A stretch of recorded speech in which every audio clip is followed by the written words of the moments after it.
Shalom bien-aimés, recevez mes sincères salutations dans le beau et précieux nom de notre Seigneur Jésus-Christ. Nous sommes toujours dans notre marche, 40 jours pour une vie motivée par l'essentiel. Nous sommes à notre 34e jour d'enseignement. Amen. Et c'est par la grâce de Dieu. Depuis le 15 septembre, on a commencé cette campagne. Et on développe des points, des thèmes, des sous-thèmes nécessaires. Mais l'objectif, c'est de découvrir ce pourquoi Dieu nous a créés, pourquoi Dieu est sur la terre. C'est très important de rechercher, de savoir.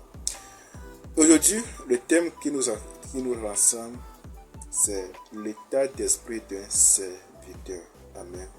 L'état d'esprit d'un serviteur. Si nous lisons dans Nombre chapitre 14, verset 24, il dit que, et parce que mon serviteur Caleb a été animé de notre esprit, et qu'il a pleinement suivi ma voie, je le ferai entrer dans mon pays où il est allé, et ses descendants le considéreront. Voici l'état d'esprit d'un serviteur. Caleb s'est confié à Dieu, malgré ce qui se passait toujours. Caleb se confiait toujours à Dieu. Il s'est abandonné à Dieu même. Amen. Et de tourner son cœur vraiment un cœur sincère.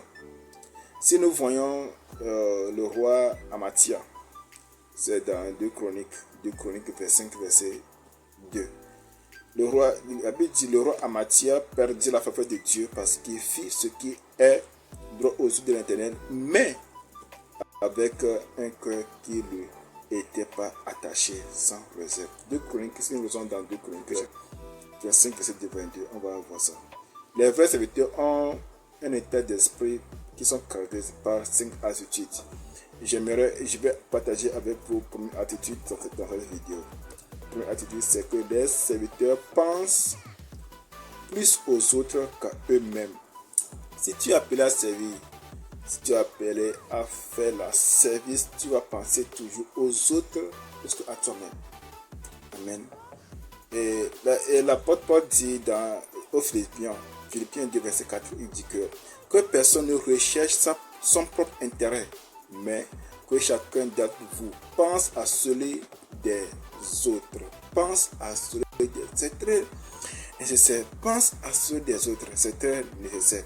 Jésus-Christ s'est désattaché lui-même en prenant une condition de serviteur. Si nous lisons Philippiens chapitre 2, verset 7. Amen. Le Seigneur Jésus-Christ qui est le roi, il est Dieu, il a fait chair dans ce monde. Il a pris une état, il a servi, il a fait un service.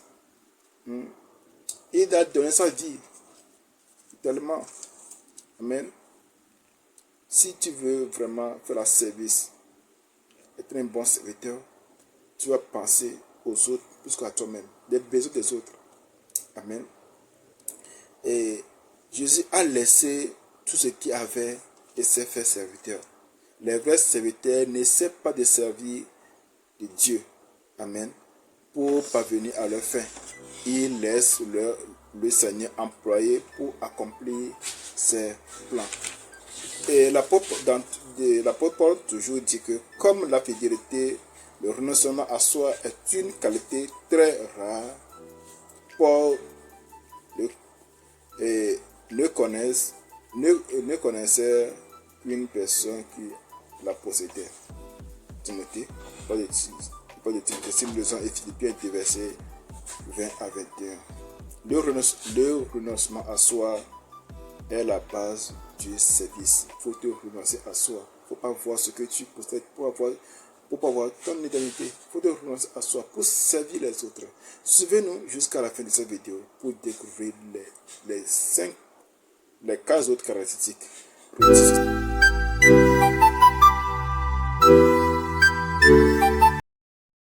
Allô, shalom les bien-aimés, comment vous allez? Je vous espère bien. Moi de mon côté, pas mal. C'est encore avec le frère Jean du mouvement J'aime Togo, jeune étudiant motivé par l'essentiel. Suite à notre 40 jours d'enseignement et de prière, notre campagne, Nous continuons, nous poursuivons et nous demandons que le Seigneur nous bénisse abondamment et que jusqu'à la fin, que nous trouvons ses grâces et que nous apprenons un peu davantage de lui.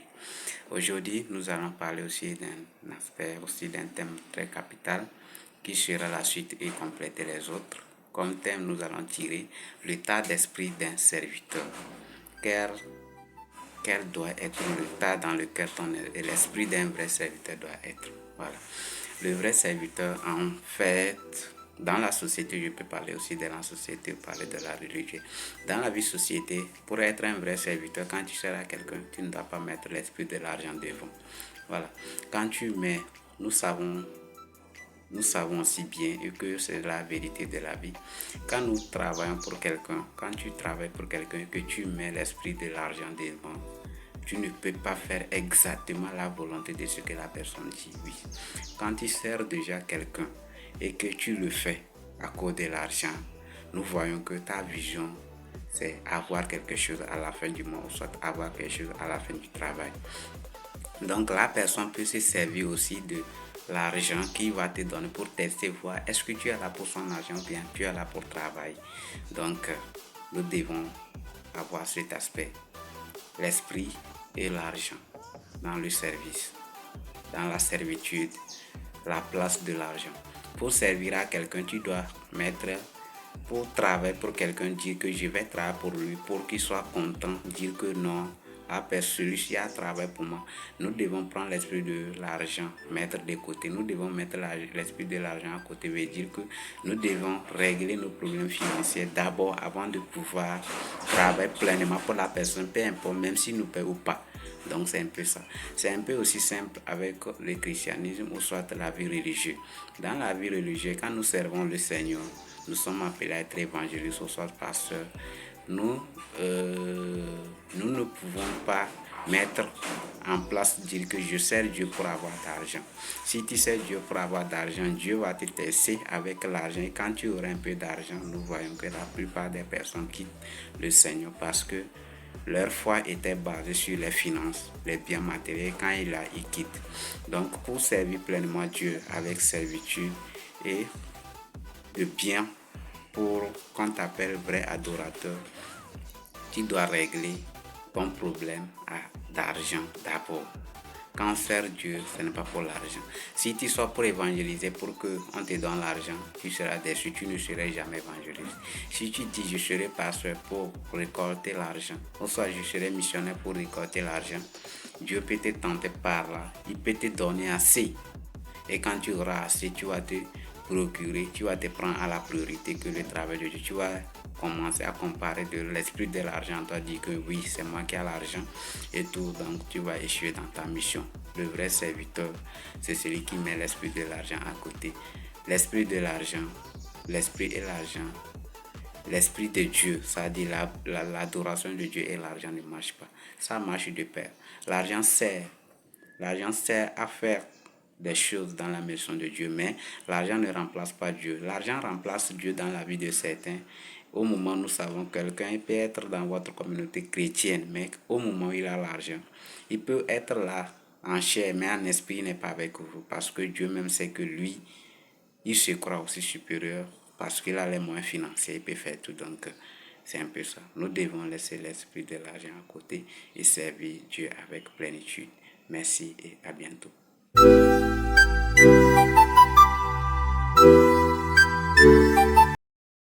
Les bien-aimés, nous vous revenons encore en ce 34e jour de notre campagne. Aujourd'hui, le thème qui nous est proposé, c'est l'état d'esprit d'un serviteur. Bien-aimés, le service que nous faisons commence tout d'abord dans notre esprit à nous-mêmes. Les serviteurs se considèrent comme des gérants et non comme des propriétaires. Bien-aimés, ils savent que tout appartient à Dieu. Dans la Bible, un gérant était un serviteur chargé de veiller sur une propriété. Joseph en était un lorsqu'il était en Égypte. Potiphar lui avait confié sa maison. Puis le geôlier lui confia la garde de sa prison. Et enfin, Pharaon le chargea de s'occuper de tout le pays. Le service et la gérance vont de pair. Puisque Dieu veut que nous accomplissions fidèlement ces deux missions-là, ils vont de pair. La Bible nous dit dans 1 Corinthiens 4, verset 2, que demande-t-on à un intendant? Qu'il n'accomplisse fidèlement la tâche qui leur a été confiée. Bien-aimés, comment gérez-vous les sources que le Seigneur vous a confiées? Telle est la question que vous devez vous poser. Pour devenir un vrai serviteur, il vous faudra régler à l'avance le problème de l'argent dans votre vie. Jésus a dit, vous ne pouvez pas servir deux maîtres à la fois, Dieu et l'argent, dans Luc 16, verset 13. Il n'a pas dit, vous ne devriez pas, mais il a dit, vous ne pouvez pas. C'est quasiment impossible. Vivre pour servir le Seigneur et vivre pour l'argent ne vont pas tous deux ensemble. Que choisissez-vous, bien-aimés? Si vous êtes un serviteur de Dieu, vous ne pouvez pas amasser des biens pour vous-même. Tout votre temps appartient au Maître qui vous a envoyé sur cette terre. Il veut que vous lui apparteniez entièrement. L'argent peut remplacer Dieu dans la vie. Bien des chrétiens ne servent pas pour cause de matérialisme. Quel piège! Ils se disent, une fois que j'aurai atteint mes objectifs financiers, je servirai le Seigneur. C'est une décision insensée en fait, qu'ils la regretteront éternellement. Si Jésus est votre Seigneur, l'argent est votre serviteur. Mais si vos biens deviennent vos maîtres, vous serez leur esclave. Ce n'est pas un péché d'être riche, non, bien au contraire. Dieu même a dit, l'or et l'argent m'appartiennent. Mais c'est un péché de mettre l'argent en premier, notre richesse en premier, et en avance de la gloire de Dieu. Les serviteurs du Seigneur s'intéressent plus à leur ministère qu'à leur argent. La Bible est très claire là-dessus. Le Seigneur se sert de votre argent pour tester votre fidélité à son service. C'est pour cela que Jésus a plus parlé d'argent que du ciel ou de l'enfer. Il a demandé, si donc vous n'avez pas été fidèle dans les richesses injustes, qui vous confiera les véritables richesses dans Luc 16, verset 11.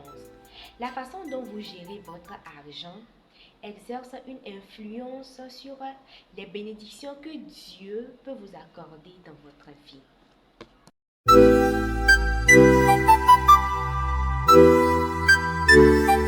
Shalom à tous, nous sommes encore très contents de nous retrouver pour notre leçon numéro 34. Waouh, super, on rend grâce vraiment à Dieu pour cette grâce qu'il nous donne d'arriver à ce point, leçon 34, qui nous parle de l'état d'esprit d'un serviteur. Et nous avons déjà vu que les serviteurs pensent plus aux autres qu'à eux-mêmes. Nous avons parlé de ça, nous avons dit que les serviteurs se considèrent comme des gérants et non comme des propriétaires. Et puis nous avons vu aussi que les serviteurs se préoccupent de leur propre travail et non de ce que font les autres. Ah oui, nous ne sommes pas là pour regarder qui a fait quoi, qui n'a pas fait quoi. Et moi, je vais continuer avec les serviteurs fondent leur identité en Christ. Waouh, super. Donc, c'est important de savoir que nous sommes aimés et acceptés par grâce. Et nous n'avons pas besoin de prouver notre valeur. Wow, ça, c'est très important. Il n'y a pas besoin de se battre pour prouver notre valeur, mais nous devons comprendre que nous sommes acceptés et aimés par grâce. Voilà, donc les serviteurs accomplissent sans discuter des travaux que les gens moins sûrs d'eux regarderaient avec mépris. Voici un bel exemple de ce genre de service. Voilà, on va prendre un cas pratique. Jésus lavant les pieds de ses disciples. Bah, ce travail n'apportait aucun honneur. Mais Jésus savait qui il était, si bien que cette tâche n'affectait pas l'image qu'il se faisait de lui-même. Ça c'est très important, nous devons le savoir. Kaya, ça c'est vraiment important. Ce que tu fais ne définit pas ce que tu es en fait. C'est pas vrai. Jésus lavait les pieds de ses disciples et il n'était pas complexé parce qu'il savait qui il était. Si bien que cette tâche n'affectait pas l'image qu'il se faisait de lui-même. La Bible dit Jésus savait que le Père avait tout remis entre ses mains, qu'il était venu de Dieu et qu'il retournerait vers Dieu. Il se leva de table, quitta ses vêtements et prit un linge qu'il mit autour de sa taille. Voilà, c'est très important. Quand tu fais certaines activités, certaines tâches, vraiment, c'est ça quoi.